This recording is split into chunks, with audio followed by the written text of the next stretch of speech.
The pen trembled above the paper like it weighed more than the man holding it. Chairman Kang Jun-suk didn't blink. Not because he wasn't afraid, but because blinking would admit the room had power over him. He sat at the head of the table, shoulders squared, suit flawless, face calm in the way only practiced men could manage. But his hand told the truth. A thin, involuntary shake ran through his fingers, right into the pen. The ink hovered a hair above the signature line, waiting to turn one decision into a permanent ending. This wasn't just paperwork. This was a public burial disguised as a business process. In moments like these, where a man stands on the edge of losing everything, support is the only thing that matters. If you're rooting for the truth to come out, hit that like button and subscribe to follow this journey to its end. The private conference room was silent, but not peaceful. It carried the kind of quiet you got before a verdict, before a betrayal, before a life changed in a way you couldn't undo. Across from him sat the bank's restructuring officer, posture rigid, eyes glued to the page as if the signature itself would fix his month. Beside him, Kang's attorney, Mr. Han, hands folded, smile mild, the expression of a man watching a train arrive exactly on time. And then there was the fourth chair, the one everyone kept forgetting existed. Amira Hill sat slightly back from the table's center line, like she'd been placed there to observe, not participate. Dark blazer, hair pulled tight, a notebook too plain for a place this expensive. She didn't watch Kang's face. She watched the document. She watched the details like they could bite. Kang lifted the pen again.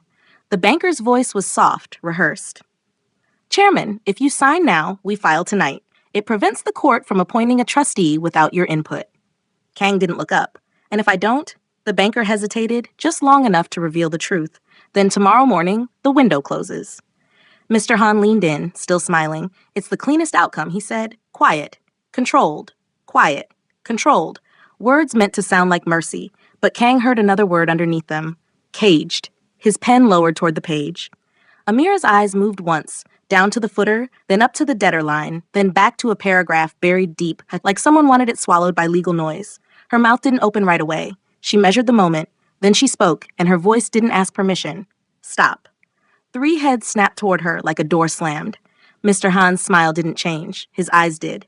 Excuse me? The banker blinked, annoyed. Miss Hill, this is a standard filing. Amira slid her chair back an inch. Not dramatic. Strategic. Space to breathe. Space to think. Space to survive. Before you sign, she said, calm like a surgeon, there's a mistake in this document. The banker scoffed. A mistake? Amira nodded once, then pointed with her pen, precise, gentle, like she was touching a nerve. This signature line, she said, isn't for the corporation. Mr. Han let out a small chuckle, the kind men used to make truth feel childish. Bankruptcy is the whole point. No, Amira said, this isn't bankruptcy. She looked at Kang directly now, not pleading, not challenging, stating, this is a trap wearing bankruptcy's clothes. The room went still in a different way. The banker shifted in his chair.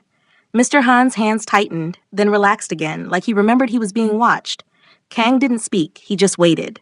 Amira tapped a line once. Clause 14B, she said. Buried in the middle, it converts this filing into a personal guarantee. The banker's face tightened. That can't be right.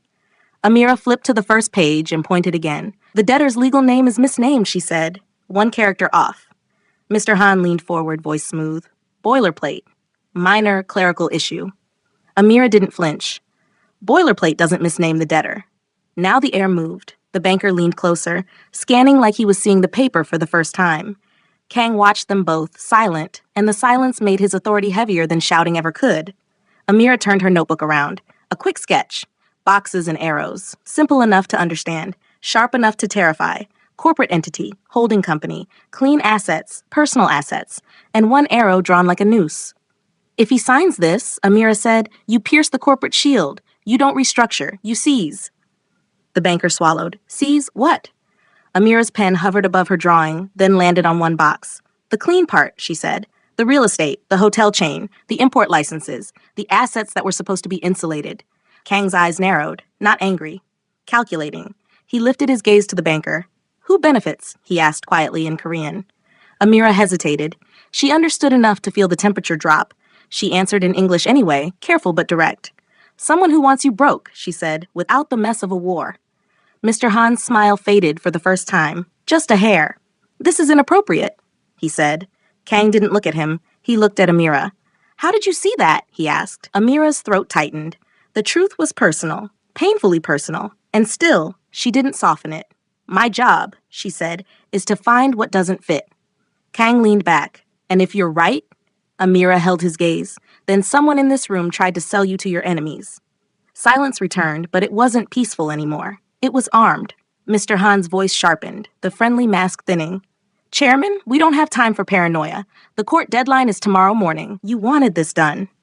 Amira felt it. How the deadline wasn't just a time. It was pressure. It was leverage. It was a guillotine lowered slowly so no one noticed it falling. Kang placed the pen down, not gently, not violently, like he was disarming a bomb. He stood. Leave us, he said to the banker, not looking at him. The banker blinked. I'm sorry? Kang lowered his voice. Leave.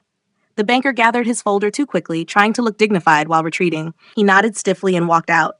Mr. Han didn't move. Chairman, he warned. Kang finally turned and looked at him. The look didn't threaten. It measured. You too, Kang said.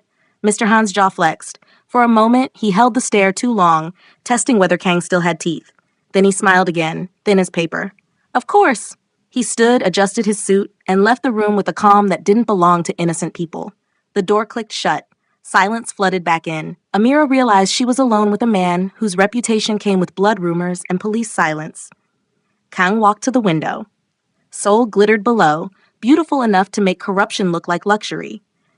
You're not afraid, he said, his back still turned. Amira folded her hands so they wouldn't shake. I'm careful. Kang nodded once, as if that answer belonged to his world. Then he turned and slid the bankruptcy papers across the table toward her. Show me, he said, how to break the trap. Amira pulled them closer, and as her eyes dropped into the paragraphs again, she noticed something that made her stomach tighten.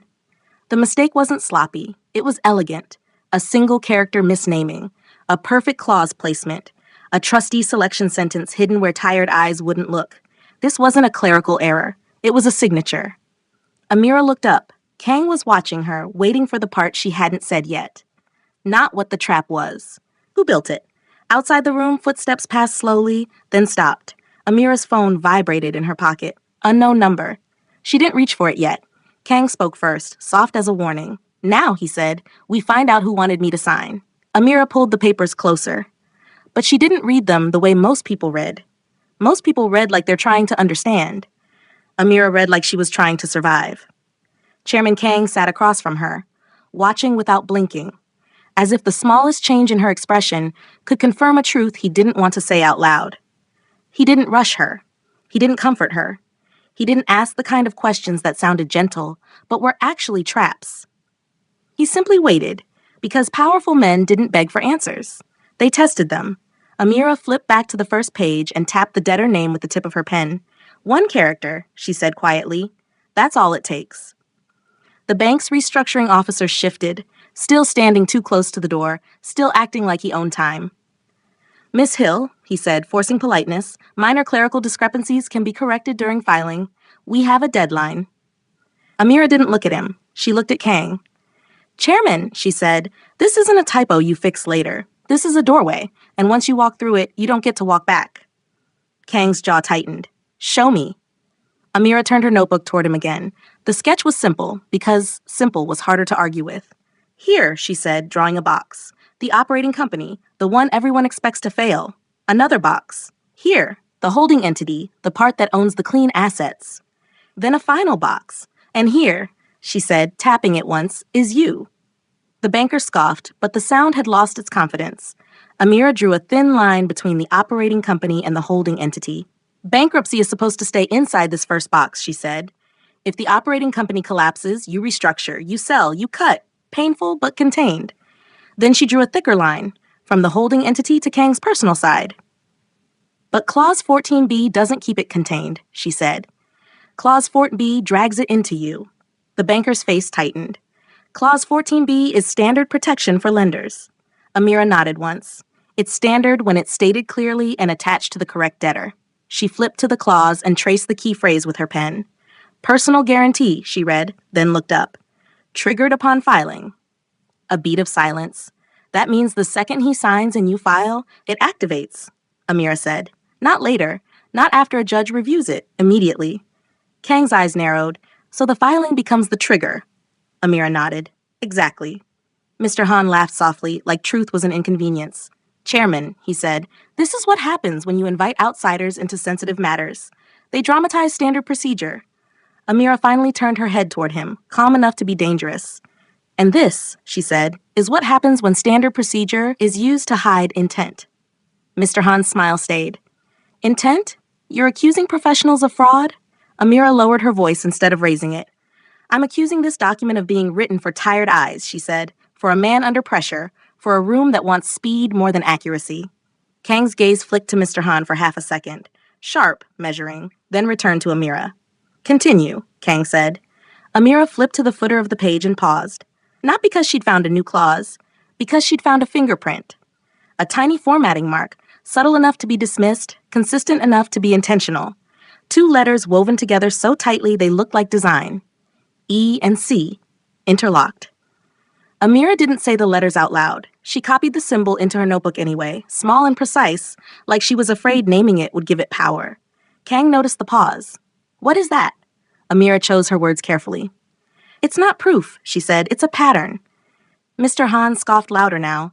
Chairman, this is absurd. Kang didn't move. Keep going, he said. Amira flipped forward to the trustee section.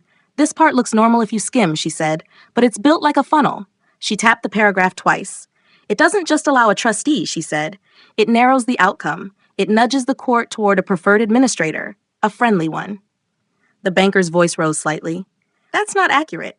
Amira met his eyes for the first time, no apology in her expression. Then explain why it specifies a selection condition only one administrator meets, she said. Explain why it's written like control, not procedure. The banker opened his mouth, then closed it. Kang leaned back, slow, not relaxed, predatory. If I sign, he said, my clean assets become vulnerable. Amira nodded. And if the trustee is friendly to whoever wrote this, they control the restructuring. Kang's voice dropped lower. They control the sale. Yes, Amira said. They control the story. Mr. Han exhaled impatiently. Chairman, we are wasting time. The court deadline is tomorrow morning. You wanted this resolved. Amira felt the word deadline the way you felt a blade near your throat. Kang stood. Leave, he said to the banker. The banker blinked. Chairman, leave, Kang repeated, softer.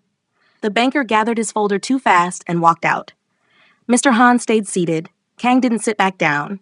He looked at his lawyer like he was looking at a man he just met. You too, Kang said. Mr. Han rose slowly, adjusting his suit as if the room still belonged to him. He collected his papers, then reached for the thick folder, the original documents, sealed and court-ready. Amira's eyes followed his hand. That folder, she said, controlled but sharp. Why are you taking the original? Mr. Han paused with his hand on the door handle. When he turned back, the smile was still there, but it wasn't polite anymore. This is legal procedure, he said lightly. Nothing more. Then he left, carrying the only version of the truth that would survive daylight. Amira stared at the closed door, then down at the interlocked symbol in her notebook. And in that moment, it stopped looking like formatting. It started looking like a signature. Inside her pocket, her phone vibrated once. Unknown number again. Amira didn't answer. Not yet. Be honest, was the lawyer incompetent or hunting him? Amira had learned something early in life. Disasters rarely announced themselves with sirens. Sometimes they arrived as a clean sheet of paper. Sometimes they arrived as a standard process. Sometimes they arrived as a signature line that looked harmless, until it wasn't. Detroit. Years earlier. A kitchen table with scratches that never quite came out, no matter how hard her mother scrubbed. A stack of envelopes with bold logos. A thin pile of groceries on the counter that made too much noise when the bag was set down, because the silence in that house had started to feel expensive. Amira was still young enough to think adults could always fix things. Her mother sat down, opened the first envelope, and exhaled in a way that sounded like surrender, trying to stay polite. Read it to me, her mother said. Amira had read plenty of school books, plenty of stories where the villains were obvious. But this wasn't a storybook. This was dense, cold, a wall of language that didn't care who it trapped. Her mother handed her the paper anyway, because fear makes you outsource pain. Amira read the first line, then the second. Then she stopped, not because she couldn't read, because she suddenly could. Every word sounded normal until you looked at what the words were doing. This says, Amira started, then swallowed. This says we're late. Her mother's eyes didn't widen. They didn't even change. They just got quieter. "We paid," her mother whispered. "We always pay." Amira read again, slower now, trying to find the part where the paper admitted it was wrong. She didn't find it. She found something worse. A clause. Not bolded, not highlighted, not explained. Just buried, like a hook hidden under calm water. If one payment is missed, whether by error, delay, or dispute, the lender may accelerate the full balance and initiate foreclosure proceedings. Amira didn't understand what accelerate meant back then, but she understood the feeling. The sentence didn't feel like information. It felt like a hand closing around a throat. Her mother pressed fingers to her forehead and rocked slightly, as if movement could make the words loosen. 2 days later, a man came to their door with a professional face and a folder held like a shield. His name was Oliver, printed neatly on his badge. He spoke softly, the way people do when they're delivering something irreversible. "I'm not here to fight you," he said. "I'm here to explain what the system is doing." The system. Amira hated that word immediately, because it made harm sound like weather, inevitable, blameless, impossible to argue with. The commentator sat at the same scratched kitchen table and pointed to the same buried language. He explained it like he'd explained it 1,000 times before. He looked tired in a way that suggested he'd watched paper ruin too many families and learned not to show surprise anymore. "This part," he said, tapping with one finger, "is the lever." Amira watched his finger. She watched the paper. She watched how something so small could control so much. That night, she stared at the page long after her mother went to bed. She read it again and again and again. Not for comfort, for understanding. She began to notice patterns. How documents hid their sharpest edges inside standard phrases. How the threat lived in the middle, never at the top. How the words that mattered were never the words people discussed out loud. That became her obsession. Not money, not status, control. If paper could be used to steal a home, paper could also be used to stop a theft. But only if you could see what other people missed. Years later, that same kitchen table feeling returned. Only now it was in Seoul, in a room that smelled like polished wood and expensive patience. Amira sat across from Chairman Kang, the bankruptcy papers in front of her, and her stomach tightened with the same instinct. Not fear, recognition. Her phone vibrated in her pocket. Once, then again, unknown number. Amira didn't answer. She didn't even look yet, because looking would make it real, and real things had consequences. She forced her attention back to the pages. One character off in the debtor name, Clause 14B, trustee funnel language, and that faint formatting fingerprint she'd copied into her notebook, interlocked letters that weren't supposed to mean anything. E and C, small, elegant, quiet, the most dangerous kind of signature. Her mind tried to pull her back into memory again, back to Detroit, back to the day she decided she would never be the person in the room who didn't understand what was being signed. But the present kept interrupting. A guard walked past the conference room door outside, steps slow, then stopping for half a beat too long. Amira heard a murmur. A second voice, then silence again. Her phone vibrated a third time, still unknown. Amira finally glanced down. No call now. A single blank notification, like someone was testing whether she was watching. She looked up at Kang. His face was calm, but his eyes were measuring her the way predators measure distance. "You're thinking," he said quietly. Amira's mouth went dry. "I'm remembering." Kang's gaze narrowed. Remembering what? Amira wanted to say the truth, that she'd seen this before, not in Korea, not at this scale, but in essence, that the people who build traps always rely on the same human weakness, fatigue, shame, rush, fear. Instead, she said, "What happens when someone signs because they're pressured?" Kang didn't blink. "And what happens to the person who stops it?" Amira didn't answer because her phone buzzed again, this time with a new kind of weight. A voicemail notification. No number, no name. Just a message waiting. Amira held her breath for half a second, then tapped play. A voice came through, filtered and low, like it was smiling behind the words. "Leave Seoul tonight." Amira's fingers tightened around the phone until the edges pressed into her skin. Kang watched her expression change. He didn't ask for the phone. He didn't demand answers. He just said, almost to himself, "So they noticed you." Amira swallowed. Her heart didn't race fast. It raced hard, each beat heavy enough to feel like a warning. She looked down at her notebook again, at the interlocked letters, at the symbol she hadn't wanted to name, and she realized something that made her chest go cold. Detroit had taught her how paper destroys lives.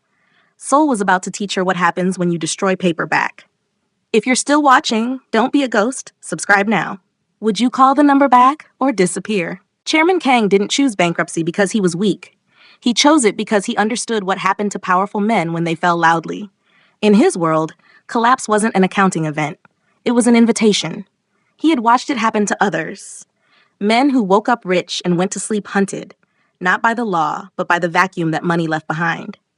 When the numbers turned red, old allies turned into buyers. Rivals turned into collectors. Even friends started asking questions that sounded polite but felt like knives. So Kang built 2 lives.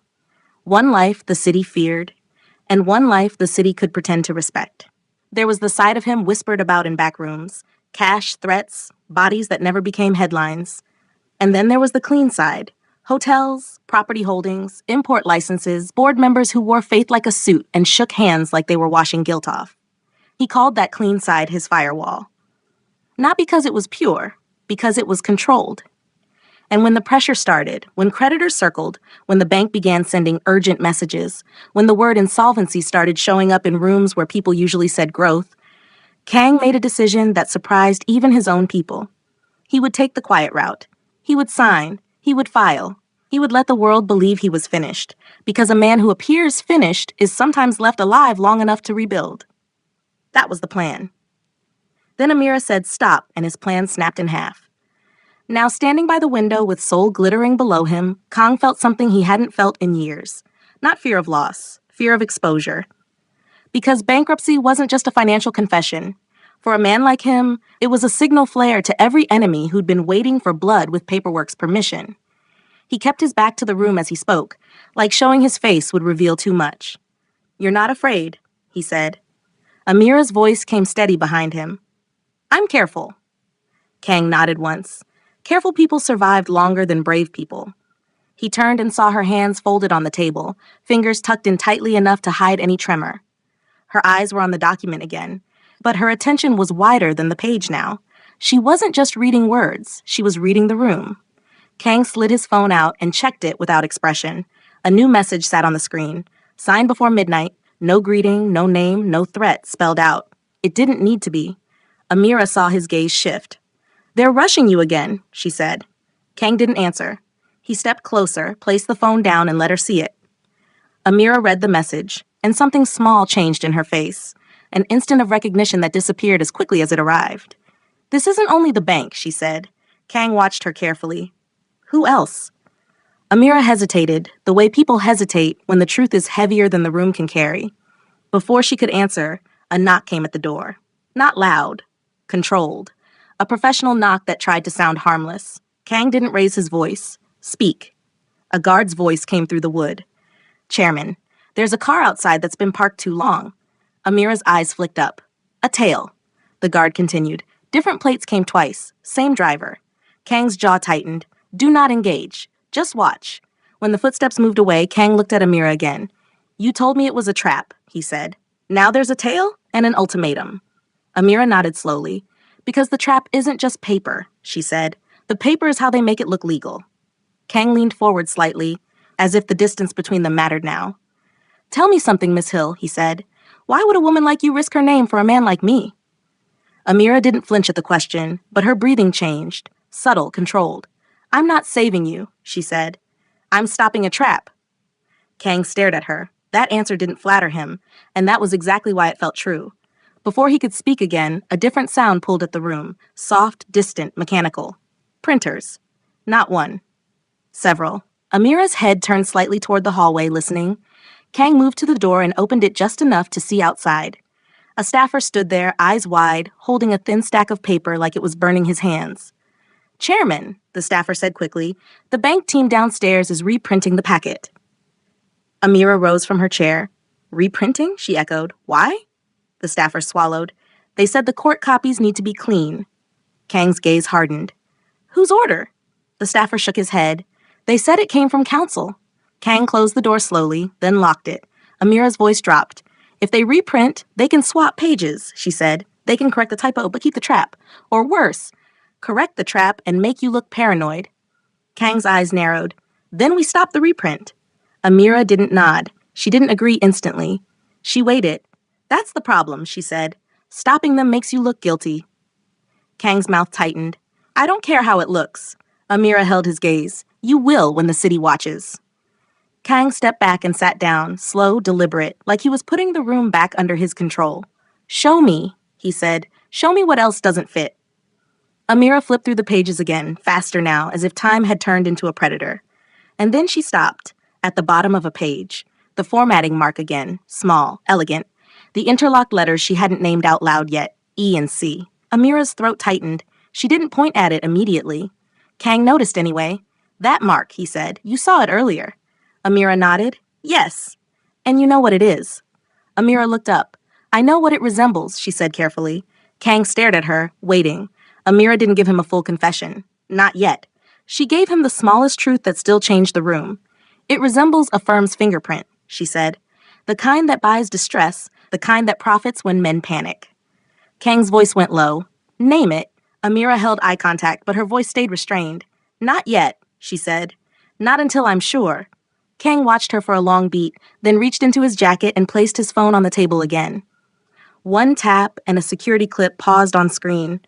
Mr. Han in a hallway, leaning close to someone whose face was hidden by glare. But the phone case in the shadow's hand was visible. 2 interlocked letters. Amira's breath caught, quiet and involuntary. Kang saw it. His voice turned colder. This isn't new to you. Amira swallowed. No. Kang leaned back, eyes dark with recognition. Then he said the sentence that turned the air into something sharp. Someone in this room sold me. Can a dangerous man still deserve fairness? Chairman Kang didn't invite Amira into his inner circle with a handshake. He did it with a locked door. When the banker and Mr. Han disappeared into the hallway, the room didn't feel safer. It felt narrower, like the walls had leaned in to listen. Kang stood near the window again, soul glittering below him. But his attention wasn't on the city. It was on the kind of war you could start without firing a single shot. From this moment, Kang said, voice low, every word leaves a trace. Amira nodded once, but her focus stayed on the papers. Because traces were the whole point.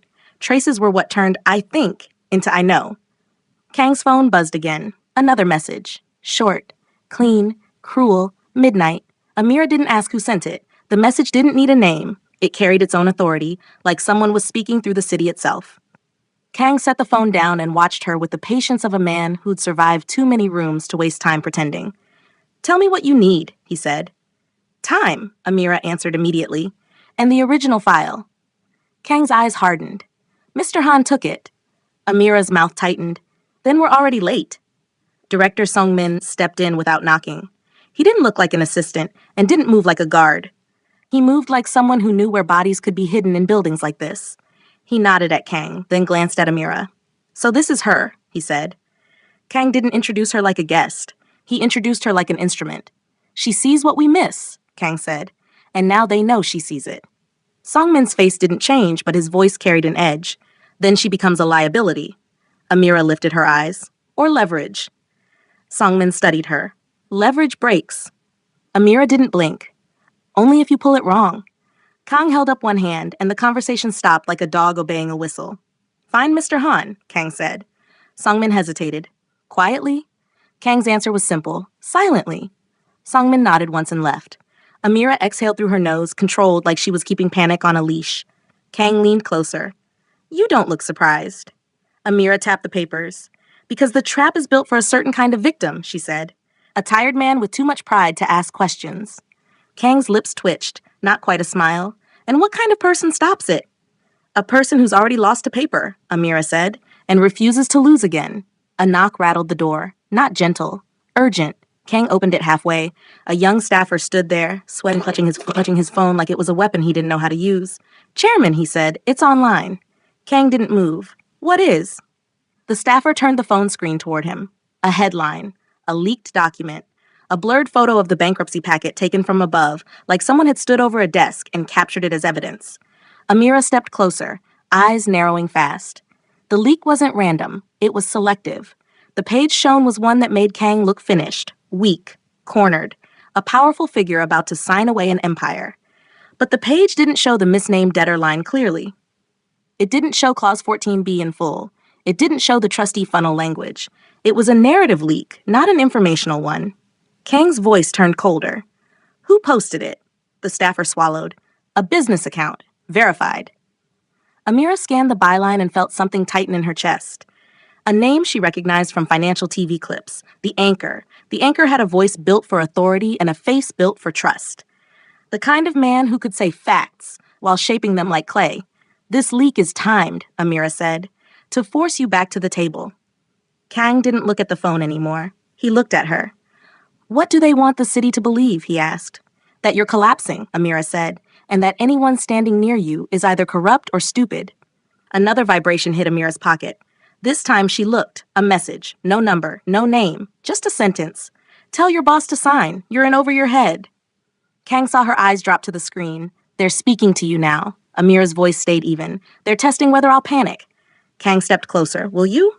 Amira looked up. No. But her throat felt tight as she said it, because bravery was easy in stories and expensive in real rooms. Kang turned back to the staffer. Who else has it? The staffer scrolled. Everyone. News pages, finance pages, some crime pages. Kang's jaw flexed. Because once the city smelled blood, it didn't wait for permission. A second staffer rushed in behind the first, eyes wide with the kind of fear that spread faster than fire. Chairman, she said, the bank called. They're requesting an emergency meeting in 1 hour. Kang didn't answer immediately. Amira did. That's not a meeting, she said. That's a stage. Kang's eyes narrowed. For what? For forcing you to sign in front of witnesses, Amira said. So when your assets get seized, it looks voluntary.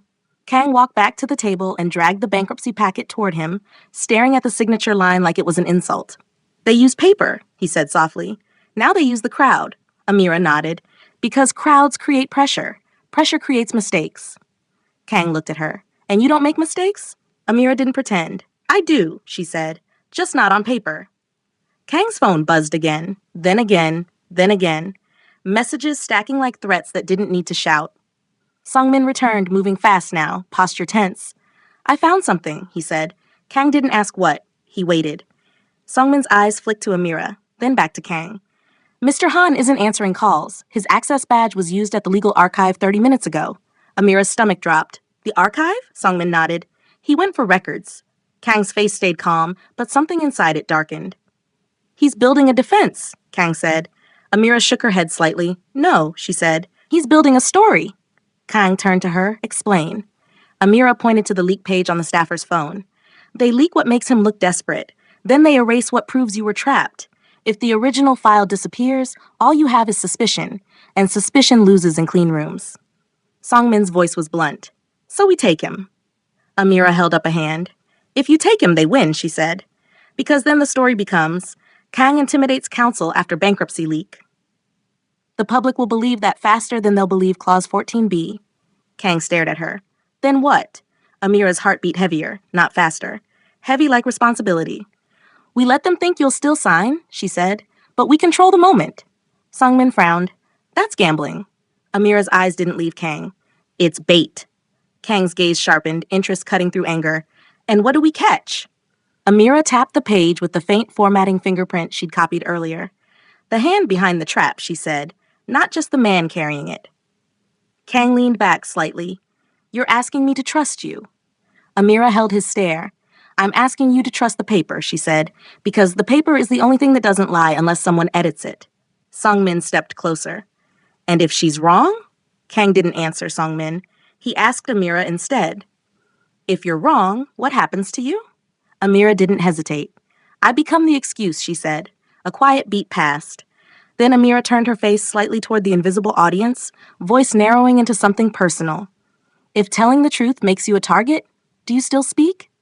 Kang's eyes flicked to her, like he felt the shift. He didn't mind it. He respected it. Prepare the car, Kang said to Sungmin. We go to the bank. Sungmin hesitated. With her? Kang's answer came without warmth. With her. Amira gathered her notebook, her copy of the pages, the sketch of boxes and arrows that had turned a standard filing into a crime scene. As she stood, her phone buzzed again. A new message. Same emptiness where a sender should be. You're impressive. That's why you won't last. Amira slipped the phone back into her pocket without reacting. She wouldn't give them the satisfaction of fear. Kang opened the door. The hallway lights flickered once, just a blink, then steadied again. Sungmin's head turned sharply, scanning. Power fluctuation, he muttered, but his tone said he didn't believe his own explanation. Then another guard appeared at the far end of the hall, breathless, moving too fast to hide panic. Chairman, the guard said, Mr. Han is gone. Kang stopped walking. The air seemed to stop with him. Gone where? Kang asked. The guard swallowed hard. Left the building 10 minutes ago. Amira felt her stomach tilt because 10 minutes wasn't time. 10 minutes was distance. 10 minutes was a head start. 10 minutes was enough to disappear a file and rewrite a life. Kang turned his head slowly toward Amira, eyes darker now, not rage. Decision. They know, he said, and Amira didn't ask who, because she already felt them everywhere. The city looked calm from the car window. Glass towers, clean lights, order.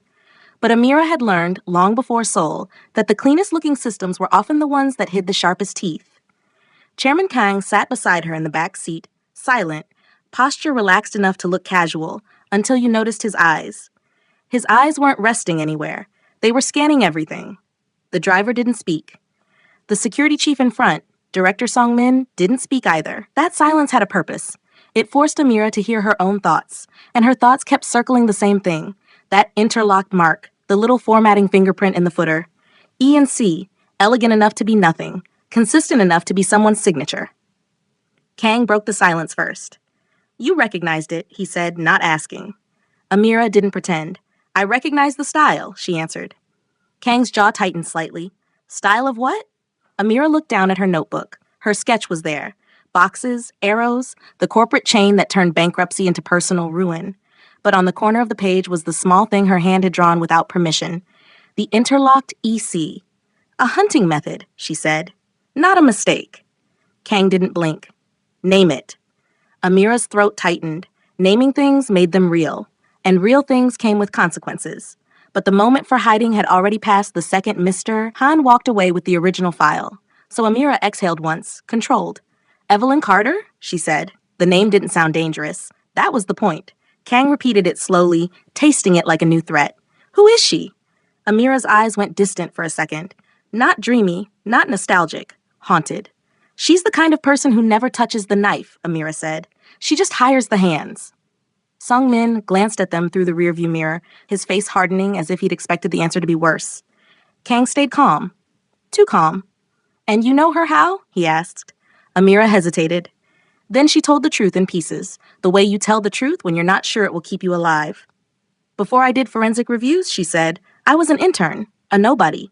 I wanted a clean career. I wanted stability. I wanted to believe money was neutral. Kang said nothing. So Amira continued. It was a big firm, she said, international, beautiful offices, silent hallways, people who smiled like they were trained to do it. She looked out the window as the city moved past. And Evelyn? She didn't run meetings like everyone else. She didn't raise her voice. She didn't threaten. She just asked questions that sounded simple. Kang's voice dropped. What kind of questions? Amira's mouth went dry because she could hear Evelyn's tone in her head. Soft, patient, inevitable. Questions like, what happens if the debtor misses one deadline? Amira said. Or, which clause lets us appoint the trustee? Or, if the public thinks he's finished, who buys first? Kang's eyes narrowed. So she engineers panic. Amira nodded. Panic makes people sign. Panic makes people sell cheap. Panic makes predators look like saviors. The car slowed at a light. Amira felt something irrational, like the car stopping made her more visible. Kang leaned closer, voice lower now. And you left. Amira gave a small, humorless laugh. I ran, she corrected. I saw a family business get restructured and stripped down to bones. I saw employees laid off like they were numbers. I saw a man sign something he didn't understand. She paused, then said the part that mattered most. And I saw the same footer style on the document. Song-min's eyes sharpened in the mirror. You're saying she signs her work? Amira nodded. Not with ink, with structure. Kang stared at her for a long beat, then asked the question that made the air inside the car feel thinner. Why come here? He said. Why step into this again? Amira's answer came without drama. Because if I pretend I didn't see it, she said, then I'm part of it. Kang sat back. The light turned green. The car moved again. And as the city slid by, Amira realized something else. Evelyn didn't just know how to trap men like Kang. She knew how to trap people like Amira, too. Because if Amira spoke up, she looked like a disgruntled former employee. And if she stayed quiet, she became a collaborator. Kang's voice interrupted her thoughts. Explain her method, he said, in simple terms. Amira nodded and forced her mind into clean lines. Step 1, she said, create a deadline, a court window, a payment date, something that makes people rush. Kang didn't move. Step 2, Amira continued, hide the weapon inside the standard parts, like Clause 14b. It sounds boring, so nobody reads it closely. Sungmin's mouth tightened, listening. Step 3, she said, control the trustee. Because whoever controls the trustee controls the restructuring, and whoever controls the restructuring controls the sale. Kang's eyes narrowed. And step 4? Amira looked down at her notebook again. Step 4 is the cleanest part, she said. They make the victim look like he chose it. A voluntary collapse, a dignified signature. Kang's voice turned colder. So the city blames him. Amira nodded. And the predator buys what's left. For a moment, nobody spoke. Then Kang said something that sounded like gratitude, but wasn't. You just made this bigger. Amira didn't flinch. It was always bigger, she said. I just stopped lying about it. The car pulled into a private underground entrance. Sungmin opened his door first, scanning the garage. His posture said one thing clearly. If anything moved wrong, it would be handled quickly. Kang stepped out next, and then he turned to Amira, his expression unreadable. You're staying close, he said. Amira's stomach tightened. Close for safety? Kang's voice stayed level. Close for control. Amira stared at him. That's not the same thing. Kang leaned in slightly, not threatening, deciding. You don't leave Seoul, he said. Amira's pulse hit hard once, heavy. That wasn't our deal, she said. Kang's eyes didn't soften. The deal changed the moment they targeted you. Amira held his gaze, refusing to shrink. Or the deal changed the moment you realized you could keep me. Kang didn't deny it. Sungmin cleared his throat like a warning. And right then, before Amira could decide whether to push back or play along, phones started buzzing. Not one, multiple. Kang looked at his screen. Sungmin looked at his. Amira looked at hers. A breaking alert, a leaked draft. The bankruptcy packet again, spreading faster than truth ever did. And this time, the leak wasn't just a page. It was a narrative. It painted Kang as finished. It painted the bank as forced into action. And it painted anyone questioning the process as desperate, irrational, dangerous. Amira felt her mouth go dry, because now the trap had moved from paper into public. Kang looked at her and said it quietly, like a verdict. They've started the scandal. Amira stared back, the interlocked EC mark burning in her mind like a brand. And she realized the most terrifying part wasn't that Evelyn Carter was real. It was that Evelyn Carter was patient. Don't watch silently. Subscribe if you respect this work. Is protection still help if you can't refuse it? By morning, the leak wasn't a leak anymore. It was law in the public mind, a bankruptcy draft, a blurred photo, a timeline that made Chairman Kang look like a man begging for mercy when he'd never begged for anything in his life. Amira stood near a window on the bank's private floor, phone in her hand, watching notifications multiply like a disease. She didn't even need to open them to feel what they carried: judgment, certainty, entertainment. Kang watched the city from the other side of the room, but his eyes weren't on the skyline. They were on the invisible crowd forming around him. Creditors, rivals, opportunists, strangers who smelled weakness through headlines. Director Sungmin moved in quiet loops, checking hallways, checking corners, checking reflections. He wasn't nervous. He was calibrated. The tribunal is set, Sungmin said. Today, not tomorrow. Kang didn't flinch. He only exhaled once, slow. They want witnesses. Amira nodded. They want a stage turned pressure into procedure. A stage made ambush feel legal. A stage convinced the room that the outcome was inevitable. Amira's phone flashed again. A business clip. Studio lights. A familiar, confident face. The anchor. He looked calm. Too calm for a story this volatile. The kind of calm that persuaded people to borrow his certainty. Kang Group's collapse was inevitable, the analyst said to the camera. And these last-minute claims about hidden clauses are exactly what desperate men do when reality catches them. Amira's fingers tightened around the phone. Kang glanced at the screen. You know him? I've seen him, Amira said, choosing restraint. She could have said he wasn't reporting the story. He was writing it. But naming that out loud wouldn't stop it. Sungmin's voice came sharper. He's shaping opinion before the tribunal starts. Kang's gaze stayed flat. Opinion doesn't decide filings. A pause. But it decides what the room feels safe approving. That was the real battlefield. Safety. Another notification slid across Amira's screen. Anonymous thread, old photos, a cropped badge from her past, a blurred office lobby she wished she could erase. A caption screamed, Foreign Fixer. Another, she worked for them. Then the most poisonous one, she's buying time for a rival. Amira swallowed. The attack wasn't sophisticated. It didn't need to be. It only needed to be loud enough that silence looked like guilt. Kang watched her expression shift. They found your past. They're weaponizing it, Amira answered. Songmin stepped forward. We can shut it down. No, Amira said immediately. That feeds the story. She looked at Kang. If your people start silencing posts, the city will call it intimidation. They'll believe that faster than they'll believe Clause 14b. Kang's jaw flexed. So we let them talk. We let them talk, Amira said, and we keep our proof clean. A staffer rushed in, breathing too hard for a building this polished. Chairman, he said, the board members are arriving. Press is outside. The bank wants you in the hearing room in 20 minutes. Kang didn't move. The stillness around him felt heavy, deliberate, like a predator refusing to chase bait. 20 minutes, Amira repeated, tasting the trap. That's not scheduling. That's hurting. Songmin asked, where? Conference Hall B, the staffer said. They arranged it like a tribunal. Amira's mind snapped into logistics. I need every printed version of the filing packet since last night, she said, and the print log. Songmin frowned. That's internal. Then we ask for it in the hearing, Amira said, out loud, in front of everyone. She held his gaze. If they refuse, the refusal becomes a fact the room can't unhear. Kang studied her for a beat, then nodded once. Not warm, not grateful, committed. Another message hit Amira's phone. Unknown sender. One line. You're not here for truth. You're here for revenge. Her throat tightened, but she didn't react.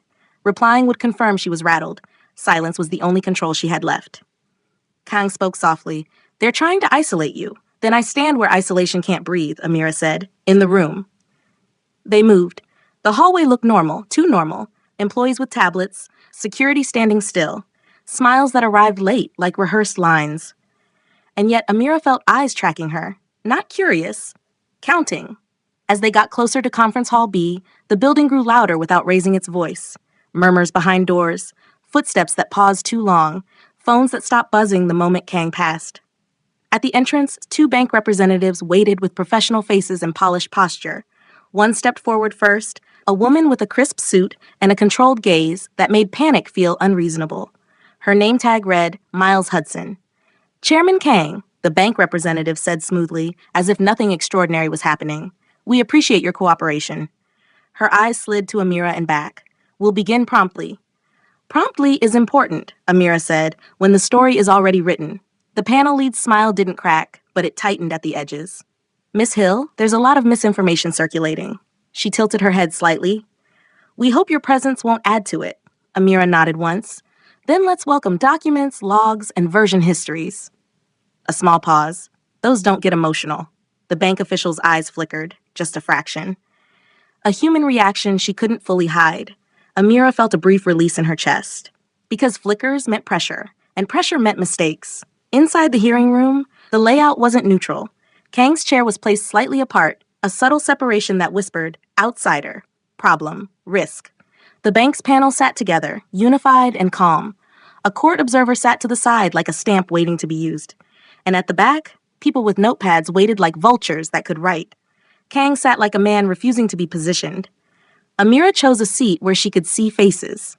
She needed reactions more than comfort. The tribunal began with polished language and practiced concern. Transparency, stability, responsibility. Words repeated until they sounded sacred. Then the bank representative spoke again, voice steady. We have concerns, she said, about last-minute claims of irregularities fueled by individuals with conflicts of interest. Her eyes moved toward Amira. Not direct accusation, an invitation for the room to accuse on her behalf. Amira kept her face still. She could feel the squeeze, make her defend herself, waste time, lose momentum. A small monitor in the corner played muted news clips as the press outside reacted in real time. The analyst's voice leaked into the room through subtitles and repetition. Sources say the outside reviewer previously worked in a pipeline tied to predatory takeovers. Amira felt it land like stain. Songmin leaned slightly toward Kang. They're using her to cut you. Kang's answer came quiet. Then we don't let them separate us. The panel lead continued. We are here to ensure lawful restructuring under severe time constraints. Amira spoke, calm enough to sound dangerous. Then show the print logs. The room stilled. The bank official's smile stayed in place. That isn't relevant. It's only irrelevant if nothing changed, Amira replied. If you printed a new packet after the leak, you created an opportunity to swap pages. A murmur moved through the panel, small but alive. Kang watched the murmurs like he watched markets, not for noise, for direction. And then, like a magician changing the subject before the audience notices the trick, one of the bank's legal advisors placed a sealed envelope in front of Kang. No label, no explanation, just a quiet wait. The bank representative's voice softened. Chairman, this may be helpful. Kang stared at the envelope, not touching it. Songmin leaned in, voice low enough to barely exist. If you open it, he said, we're at war. Kang's hand hovered over the envelope, not shaking, waiting. And Amira realized the most dangerous part wasn't what was inside. It was what opening it would admit. Would you open the envelope? The tribunal room was designed to feel neutral, but it wasn't. Chairman Kang sat slightly apart, like the furniture itself had made a judgment. The bank's panel sat together in a clean line, unified and calm. The panel lead sat near the center, posture perfect, expression soft enough to sound reasonable while doing damage. Amira chose a seat where she could see hands. Hands told the truth faster than mouths did. A pen clicked too quickly, a foot tapped too often. A thumb scrolled when it shouldn't.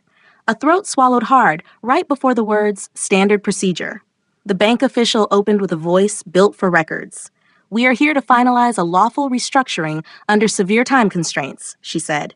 We're also here to address the misinformation that has escalated into reputational harm. Her eyes drifted to Amira, then away, as if looking directly would acknowledge her as equal. Amira didn't react. Not outwardly. Inside, her mind ran a clean inventory. No original file. A public leak shaping the room before it even started. A deadline squeezing every decision. And Clause 14b, quiet, deadly, and easy to hide. The bank representative continued, smooth as a verdict. Miss Hill has raised last-minute concerns about a debtor naming discrepancy and a clause. The bank reviewed the packet. We corrected minor formatting to ensure consistency for the record. Amira hated that word, consistency. Because consistency is how a lie survives. Amira leaned forward slightly. Before we proceed, she said, I need one thing stated clearly. The panel lead smiled. Of course. Amira didn't look at the smile. I have not seen the original court-ready file Mr. Han removed from Chairman Kang's possession. A murmur traveled through the room, small, hungry. The bank official's tone stayed calm. This tribunal has the official packet. Amira nodded once. Then we verified the official packet. The bank representative's smile tightened at the edges. Verify it how? Amira kept her voice even. Print logs, version history, and the reference identifiers that prove where each page was generated. A bank counsel near the panel lead shifted in his chair, subtle but fast. Amira caught it and stored it. The bank official responded instantly. That level of internal documentation is not relevant to the legal substance. It becomes relevant when the legal substance can be edited, Amira said. This room should not reward opportunity. The bank representative's eyes sharpened. You're alleging tampering. Amira corrected without blinking. I'm alleging an opportunity for tampering, and that opportunity is enough to pause. The panel lead tilted her head slightly, controlled patience. We don't have time for theatrics. Let's review Clause 14b. Fresh packets were distributed. Amira took hers like it could cut her. She didn't begin at page 1. Predators don't hide at the top. They hide in the middle, where attention dies. Clause 14b. Amira scanned, then stopped. A cold pressure formed under her ribs. This wasn't the same Clause 14b she'd seen before. Not in a way that screamed, in a way that whispered. A few words moved. A trigger softened. A timeline blurred just enough to create plausible deniability. The clause could now be argued both ways. Harmless if you wanted it harmless, deadly if you needed it deadly. That was the trap's genius. The bank official's voice floated through the room. As you can see, Clause 14b is standard lender protection. It does not convert corporate restructuring into a personal seizure. Amira heard the lie dressed as professionalism. She lifted her eyes. What version is this packet? The bank representative didn't hesitate. The tribunal packet. Amira's mouth stayed neutral. That's a label, not a version. A quiet laugh came from somewhere behind the panel, dismissive, designed to make Amira feel small. Amira let the laugh pass through her without touching her face. Panic makes people sloppy. Sloppy people get buried. She flipped to the bottom corner of the clause page and focused on the internal reference line, the identifier that should match the system that generated the document. Her eyes narrowed. The number wasn't missing. It was impossible. Amira looked at the panel lead. May I ask a direct question? The bank official nodded, still wearing calm. Go ahead. Amira held up the page slightly. This reference identifier, what system generated it? The bank representative answered too quickly. Our internal document system. Amira nodded once. Then it's wrong. The room tightened. Even the people who wanted her to fail leaned in, because public failure was entertainment. The panel lead's smile thinned. Wrong how? Amira tapped the identifier with her fingernail. Your internal system uses a date-coded prefix tied to an active print server, she said.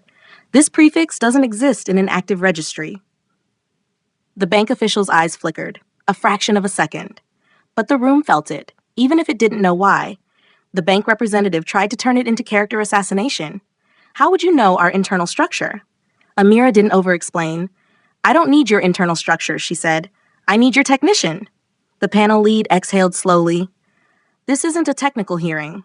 Amira leaned forward, voice steady. Then why are we approving technical documents? She asked. If you want this room to approve it, you don't get to ban verification. A beat of silence. The bank official's gaze slid to the court observer, then back to Amira. You're turning this into theater. Amira's voice dropped, sharper. No, she said. You turned it into theater when you rushed the room and edited the script. The bank representative's jaw tightened. That's a serious accusation. So we test it, Amira replied. Right now. Pull the print logs, confirm the identifier, show the version history. The room compressed again. Pressure, impatience, fear of delay. The panel lead hesitated. Half a second. We don't have time. Kang cut in quietly, and his quiet carried weight. We have time. The bank official froze. A release moved through the room. Not comfort, oxygen. Just enough for truth to stand up. The bank representative signaled to an aide. The aide stepped out quickly, like speed could undo what had already begun. While they waited, the room filled with silent calculations. A monitor on the wall showed muted coverage from outside, and the commentator's face appeared again. Clean suit, calm voice, certain words. They're delaying, the commentator said. This is what desperation looks like. Amira didn't look at the screen. She looked at the panel lead, because the bank official wasn't watching the anchor either. The bank representative was watching Kang, measuring whether he'd flinch. The aide returned with a technician holding a tablet. The technician's hands were unsteady in a room built to punish uncertainty. The panel lead spoke first, voice polite and dangerous. Confirm this packet is authentic. The technician scrolled, paused, scrolled again, slower now, as if speed might lie. His mouth opened slightly, then shut. He looked up at the bank official, then at the court observer, then back down at the tablet like it might save him. This reference identifier, he began. The bank representative's eyes sharpened. Yes? The technician swallowed. It doesn't match our current registry. The room moved, chairs shifting, breaths catching, a quiet shock spreading without noise. Amira didn't smile. She didn't celebrate. She simply nodded once, like the room had finally arrived where she'd been standing the whole time. The panel lead tried to hold the line. That doesn't prove tampering. Amira's answer stayed calm. It proves you don't know what you're approving, she said, and you wanted him to sign anyway. The bank official turned sharply toward Kang, attempting to regain control with presence alone. Chairman, Kang stood, slowly, deliberately, heavy enough to silence the room again. He looked at the tribunal panel, then at the court observer, then at Amira, and when he spoke, he didn't sound like a rumor. He sounded like a man deciding whether to burn his own legend to save something real. I will tell you everything, Kang said quietly. Amira felt her stomach drop. Truth could save the case, but truth could destroy the man. If you want the truth, prove it. Subscribe right now. Should Kang confess everything? Chairman Kang stayed standing after the words left his mouth. I will tell you everything. In that room, the sentence sounded like a confession. Outside that room, it would sound like permission. Amira didn't look at the panel first. She looked at Kang. She looked for the smallest sign that he'd set it as a tactic. Another move, another mask, another performance to gain time. But his face didn't carry performance. It carried something heavier.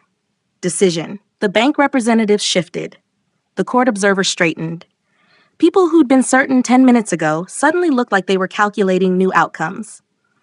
Kang's security chief didn't move. His stillness had changed. It wasn't just protection anymore. It was containment. Because everything was a dangerous word when spoken by a man with a dangerous history. Amira's mind raced, but it didn't scatter. It sharpened. If Kang confessed the wrong way, they would turn the hearing into a moral execution. They'd stop arguing about documents and start arguing about worthiness. And Kang would lose, because public rooms rarely forgive the kind of truths he carried. Amira leaned slightly toward him, voice low enough that it barely existed.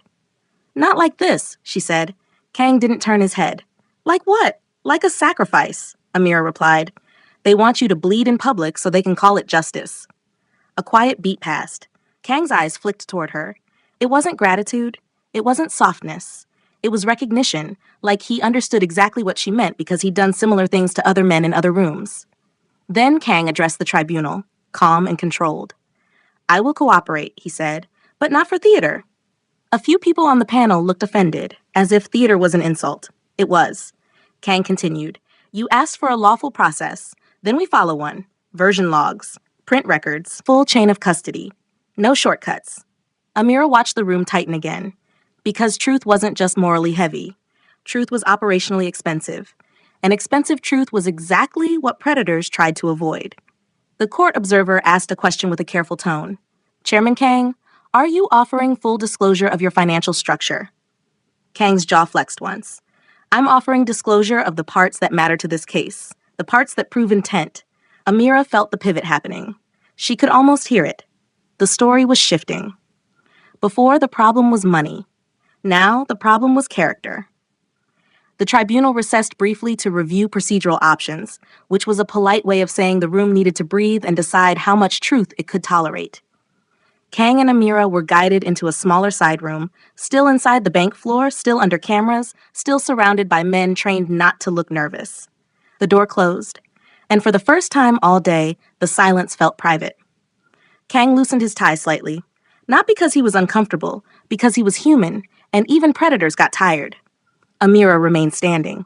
She didn't trust chairs in rooms like this. Chairs were invitations to relax, and relaxation was how people lost. Kang looked at her. "You told me to stop theater." Amira nodded. "Because you can't outcry them," she said. "And you can't out-explain them. They'll twist every word until your truth becomes proof of your guilt." Kang's mouth tightened. "I am guilty of things." Amira didn't argue. "That's why they chose you," she said. "They didn't pick a saint. They picked a man the world already wants to hate." Kang studied her. "And you?" Amira's breath caught slightly. "They picked me because they want the world to hate me too," she said.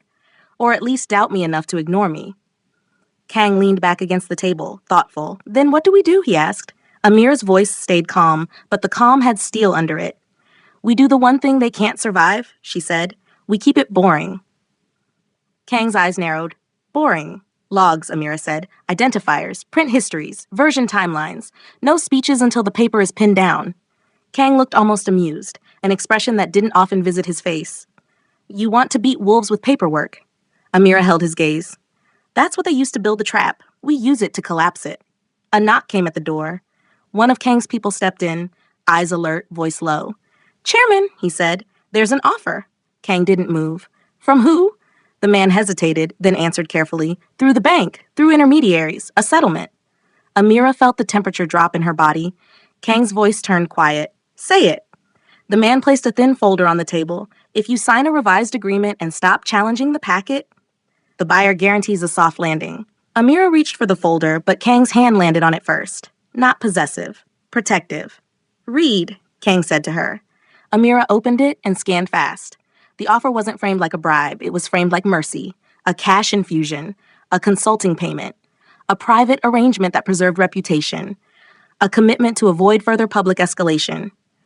And one line that carried the whole truth: the independent reviewer will withdraw all claims regarding Clause 4B and debtor misnaming irregularities. Amira's mouth went dry. They weren't buying Kang's silence. They were buying hers. Kang watched her eyes as she read, like he was watching a door close. "They want your throat," Kang said softly. Amira didn't deny it. "They want my credibility," she corrected.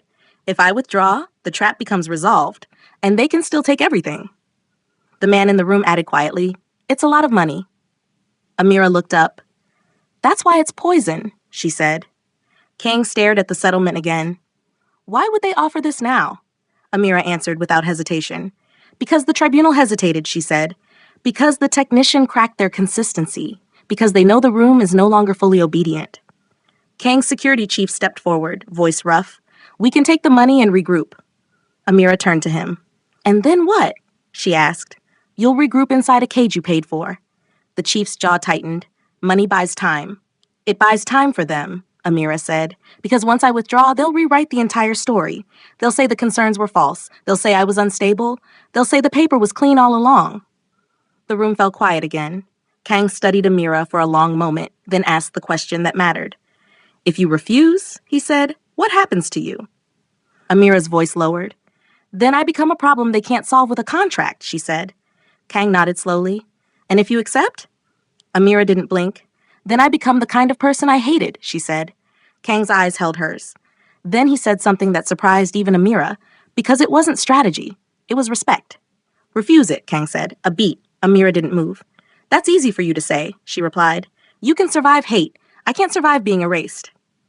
Kang's voice was quiet, but it carried weight. I will not let them erase you, he said. Amira's stomach tightened. You can't promise that. Kang looked down at the settlement offer. No, he admitted, but I can promise this. I won't buy safety with your silence. Amira stared at him, searching for manipulation, finding none. Slowly, she closed the folder and slid it back across the table.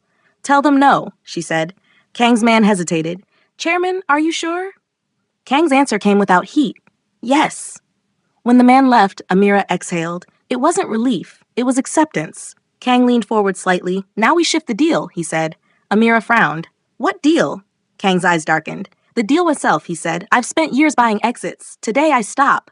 Amira watched him carefully. What are you planning? Kang spoke like a man stepping into a storm on purpose. I will cooperate, he said. Names, receipts, structure, the parts that prove intent. He paused, but with one condition. Amira's chest tightened. Which is? Kang's voice dropped lower. No innocents get crushed to make the story look clean. Amira felt something shift inside her. The moral line she'd drawn earlier wasn't just hers anymore. It had become contagious. A vibration hit her phone. Unknown number. One message. Court is the first room. Amira stared at the screen until the letters stopped looking like words and started looking like a warning.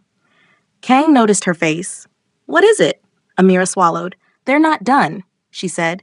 Kang's expression didn't change, but the air around him did. Then we aren't either, he replied. What's your price for silence? The next 48 hours didn't feel like victory. They felt like cleanup after a storm. Quiet streets, broken glass, and people pretending they didn't run when the wind started. The tribunal didn't end with applause. It ended with paperwork moving in the wrong direction for the people who thought they owned it. Print logs got pulled. Version histories got compared. And the moment the room admitted the packet had inconsistencies, the story that had been built around Kang began to collapse under its own arrogance. Not because Kang was suddenly sympathetic, because the trap was suddenly visible. When the bank realized the hearing could no longer be controlled by speed, the tone changed. People who had spoken in absolutes started speaking in clarifications. People who had insisted there was no issue began asking how the issue could be resolved responsibly. And then the quiet part happened. The part that never trends online, but decides who lives and who loses. Internal reviews opened. Legal counsel started distancing themselves from decisions they had defended the day before. People began saying, I only saw the final packet, as if ignorance was a life jacket. The lawyer, the one who smiled too easily and carried the original file like it belonged to him, didn't vanish forever. He resurfaced the way cowards always do. With an explanation. A statement about miscommunication. A claim about protecting the client. An insistence that he was trying to prevent escalation. But explanations don't erase trails. And this time, the trail wasn't gossip. It was documented. Calls, access logs, timestamps, edits that lined up too perfectly with pressure spikes. When the exposure finally landed, it didn't land like a punch. It landed like a door unlocking. Suddenly, everyone could say what they'd been afraid to say. The expert image had been theater. And the theater had been designed to make Kang sign quietly so someone else could inherit his clean empire without a fight. Publicly, the predatory acquisition attempt was blocked. Not because the world became moral overnight, but because the world hates being caught on camera. For Kang, that public block felt like gaining air while losing ground. He didn't come out of it crowned. He came out of it watched. Some partners stepped back. Some allies suddenly couldn't be reached. Some of the same people who once praised him began speaking about him like he was a contagious rumor. Kang expected betrayal. What he didn't expect was the silence afterward, the kind that forces a man to hear himself. Amira watched him navigate it without sympathy and without cruelty. She'd made a rule. She wasn't here to cleanse him. She was here to stop a trap. And now that the trap was exposed, the next question wasn't legal. It was moral. Because Kang had been offered the oldest shortcut in the world: buy peace with silence. He refused. Not loudly, not for applause. He refused the way men refuse when they finally understand the cost of always taking the easy exit. He lost power in the way that hurts a man like him most. Not by force, but by choice. In one decision, he gave up the ability to pretend he was only a businessman. And in the same decision, he gained something rarer than money in his world: a clean choice he could live with. Amira expected to be discarded after that. That's what happened to underdogs when the powerful figure no longer needed them. But the aftermath proved something else. The system didn't just want Kang punished. It wanted Amira erased.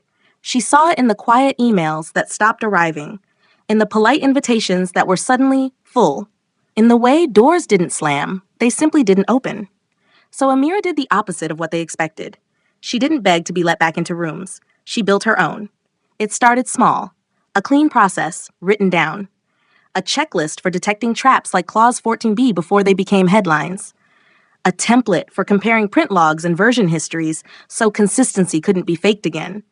A watchdog structure that treated paperwork like what it really was: power. And then she did something that felt almost childish, but was actually war against her past. She enrolled again. Credentials. Certification. Not because she needed permission to be right, because she wanted agency that no one could revoke with a rumor. Kang watched her build it without offering rescue. That was his strange form of respect, not turning her into a charity project. He offered resources, yes, but he didn't offer ownership. One night, after the scandal cooled and the city found a new spectacle, Kang met Amira on the same kind of high floor where men believed they could outgrow consequences. The skyline still glittered. Seoul still looked clean from above. But Kang's eyes looked different now, as if he finally understood that height doesn't protect you from gravity. "You changed the room," he said. Amira didn't correct him, but she didn't accept the compliment either. "I didn't change it," she said. "I showed it what it already was." Kang exhaled once, slow, then quieter. "What will you do now?" Amira's answer came without hesitation. "The next one," she said. Kang frowned slightly. "The next one?" Amira turned her laptop toward him. A file sat on the screen, freshly delivered, anonymous, and formatted like a dare. She hadn't opened it yet. She hadn't needed to. She'd already seen the detail that made her stomach tighten. The footer. Elegant, familiar, interlocked letters that didn't belong on any honest document. A signature, not of a person with a gun, of a person with patience. Kang stared at it, then looked back at Amira. His voice dropped. "So it doesn't end." Amira shook her head. "It never ends," she said. "It just changes rooms." She closed the laptop gently, like she was shutting a coffin with something still breathing inside. Then she stood, picked up her notebook, and walked toward the door without waiting for permission. Because she wasn't saved. She was self-directed. And as she stepped into the hallway, the lesson settled in with the quiet certainty of a final line. Truth has a way of rearranging rooms. I'd really appreciate it if you liked the video and subscribe to the channel. I put a lot of effort into this, and it honestly hurts when people watch and don't subscribe. Thank you for your support. Did Amira save a man or unleash a war?